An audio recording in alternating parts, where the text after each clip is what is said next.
dear beloved, Boss Mike Cervera.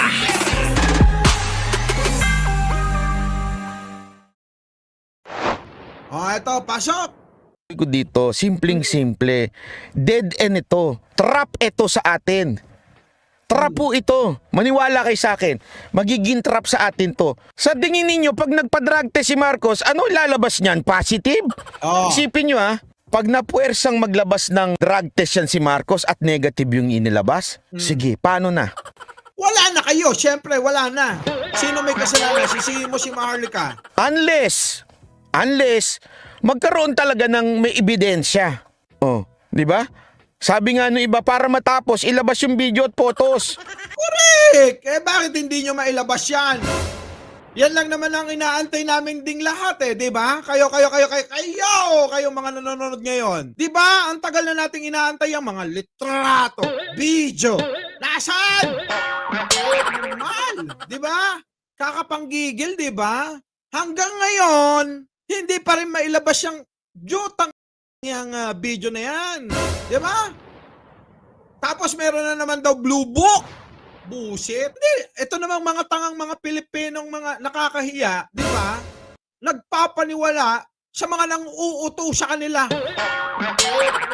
Di ba? Inuuto na kayo, tuwang-tuwa pa kayo. Tingnan nyo to ultimong kasama niya Ultimong kasama niya sa grupo nila, hindi naniniwala Pero etong mga hindi naman kasama at mga amuyong lang, abay, tuwang-tuwa pa.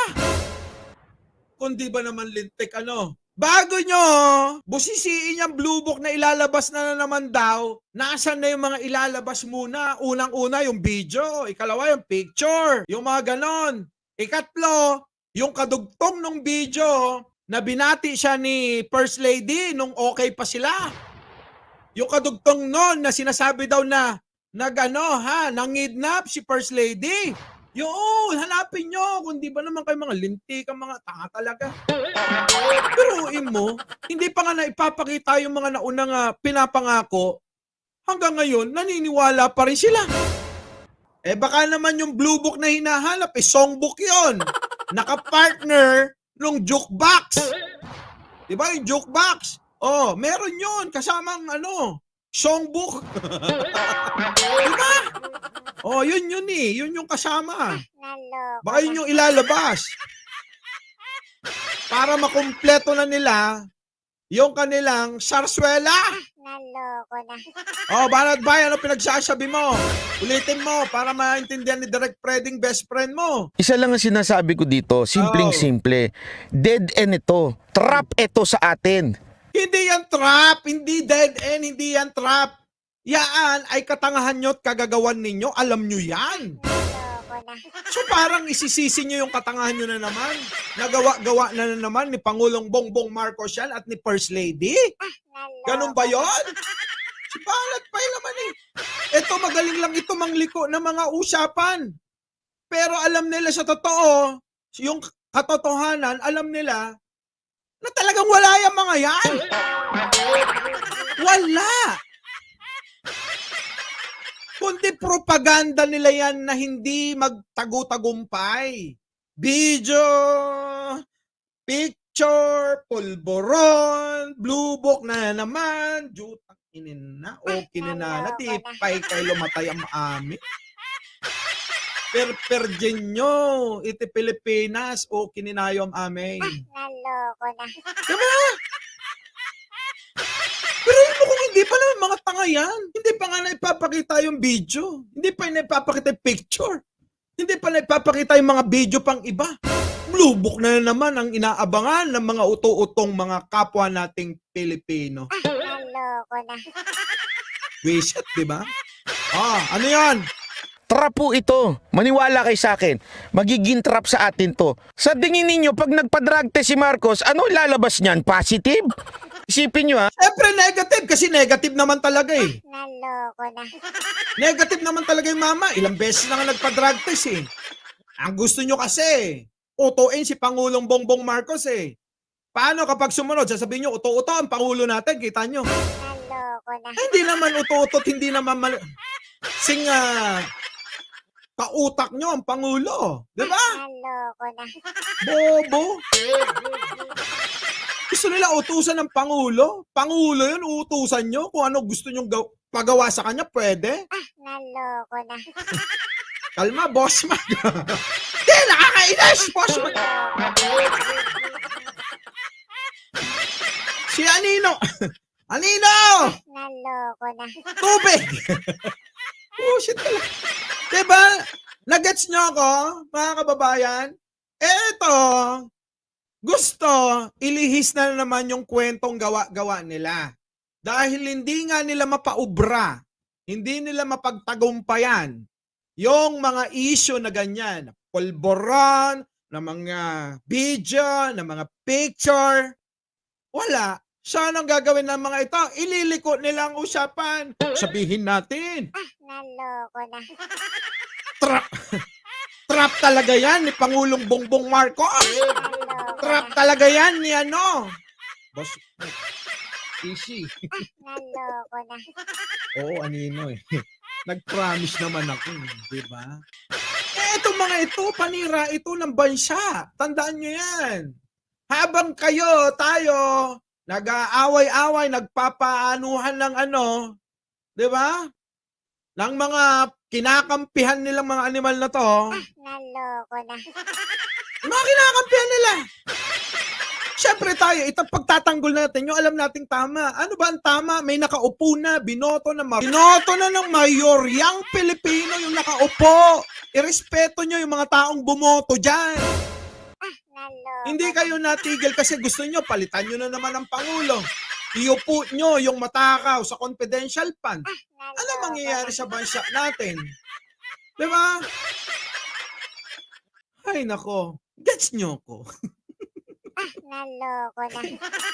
Nakakapanggigil mga kababayan. Nakakapanggigil talaga. Oh, anyway, sige, tuloy mo Banat Bay. Bago ako mainis sa'yo ha. Pag napuwersang maglabas ng drug test yan si Marcos at negative yung inilabas, sige, paano na? O di, anong paano na? Paano na? So, ang gagawin ninyo yung paano na mo, bintang natin kay Pangulong Bongbong Marcos. Naloko Sabihin na. natin, si First Lady. First Lady, ang ano, may ano niyan, may pakana, ganon. Naloko na. Si First Lady, may pakana na naman, ganon. Anak ng pating na yan, oo. Di ba? Ay, nako, itong bansang ito. Ang hirap mahalin ng Pilipinas. Hanggat meron tayong mga kapwang katulad ng mga ukininada. Naloko na. Unless magkaroon talaga ng may ebidensya. Oo! Buti alam mo. Naloko Ebidensya. Ebidensya ang kailangan ng Pilipino. Hindi yung pang-uurat ninyo, hindi yung inaamba nyo lagi. Puro lang kayo amba, mga inam... Oh, Naloko na. buti na lang. Puro na lang sila amba eh. Niyo-yo-yo-yo nila yung mga Pilipino. Di ba? O, eto yun, eto yun. O, teka muna. Tsaka na natin to ilalabas. Ganyan, di ba? Okay na na, Marlica. Umayak kita. Umayak. Mga boss, tandaan nyo. Pwede ko bang sabihin sa Tagalog? Naloko na. Magkikita kami ni Maharlika.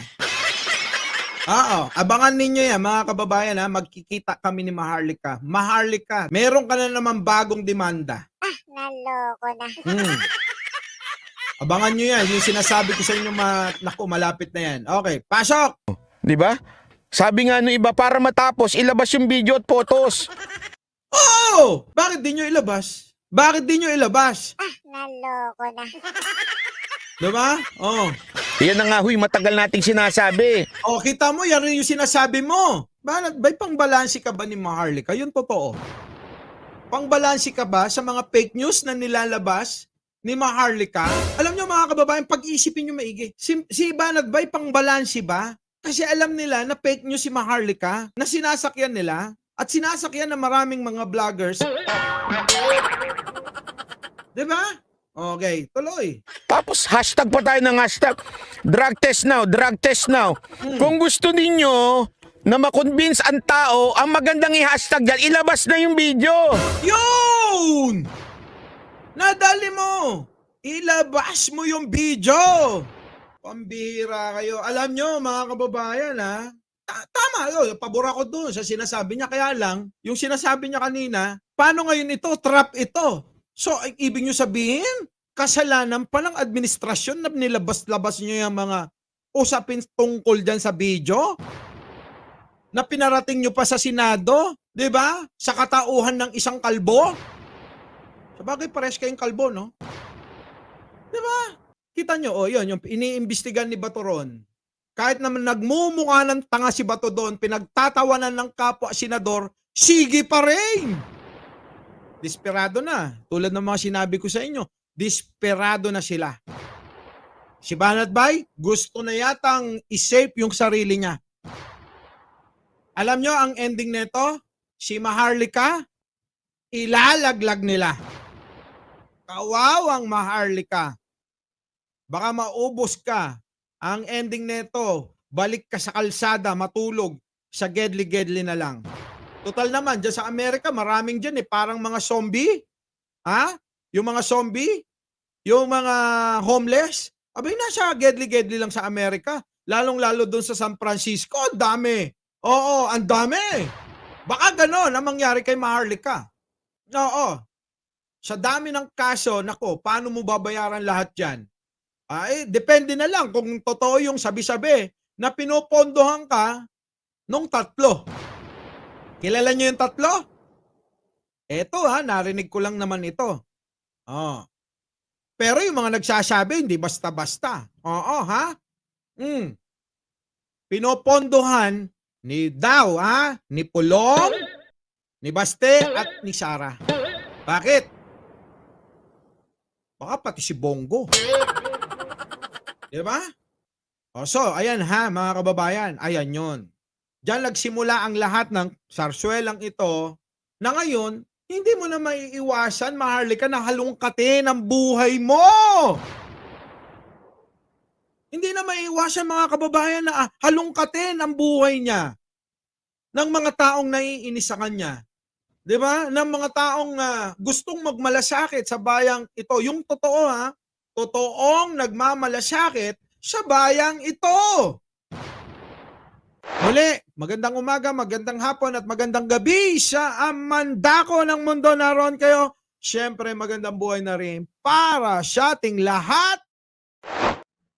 Our beloved Boss Mike Cervera.